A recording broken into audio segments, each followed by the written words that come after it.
after a fairly lengthy due diligence process, ADNOC, so XRG, plus their partner Carlyle Group, have effectively decided that the business just isn't worth it.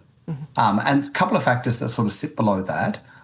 So firstly, some concerns from Abu Dhabi around a tax liability that Santos faces next year in Papua New Guinea. That was raised as something that ADNOC would have to take on, and that was raised fairly late in the piece. There were also broader concerns really around Santos's assets. Most of their assets are a bit older. Some of their existing fields are in decline. One of the other key factors really was that concern, I guess, about some of the emissions bit as well. So Santos's Darwin LNG facility, for instance, was found recently to have been leaking methane. We know that that was a concern as well. Potentially some other concerns as well around the domestic market side of things. So Santos, of course, owned part of the Gladstone LNG facility. That facility has been effectively siphoning gas out of the domestic market for export.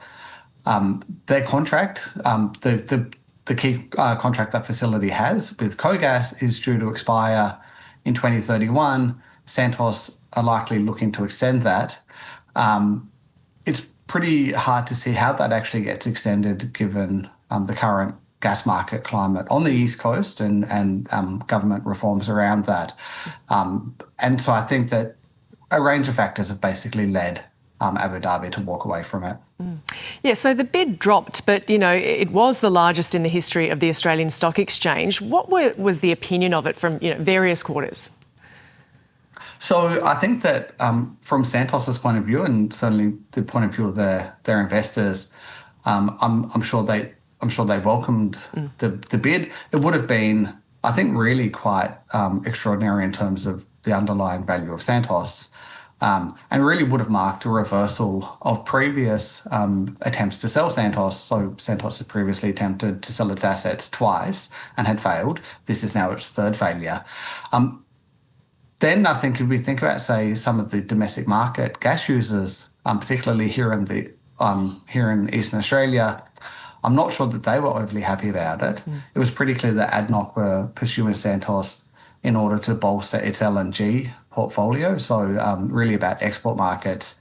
What we have seen on the East Coast is that Santos's export facility has really impacted quite seriously on manufacturers here, effectively by siphoning gas out of the market.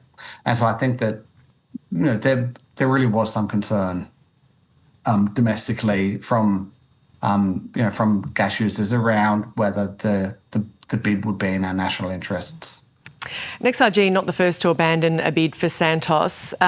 With those difficulties you outlined, are they particular to Australia, when it comes to foreign firms buying assets? What's your take on that? So I think that we're seeing, if we look, say, at oil and gas, I think that we're starting to see that actually the global oil and gas industry really is facing some headwinds. Access to capital is an issue. Most of the lower cost reserves have been developed and increasingly looking to develop more marginal reserves. We are also seeing, however, effectively the front of a looming LNG supply glut. And so, really in the next 5 years, we see an unprecedented level of new supply coming into the market. And this is coming at a time where actually LNG demand in the mature, less price-sensitive markets is declining. It's now shifting to more price-sensitive markets. And I think that's raising real questions around how much future demand will there be? What will the margins be? And so I think that that's an issue that oil and gas faces globally. There are other issues like access to capital, environmental standards, and then, of course, emissions targets means that offset costs tend to increase. In terms of Santos, if we look, say, at the Darwin LNG facility and we look at the Barossa gas field that they intend to use to backfill that has 16% CO2 content. So as you pull the gas out of the well, 16% of that is CO2. That needs to be offset. And, carbon credit prices are forecast to increase materially in future. Santos is looking at a carbon capture and storage facility, but generally those facilities underperform, and the offset costs tend to be fairly high.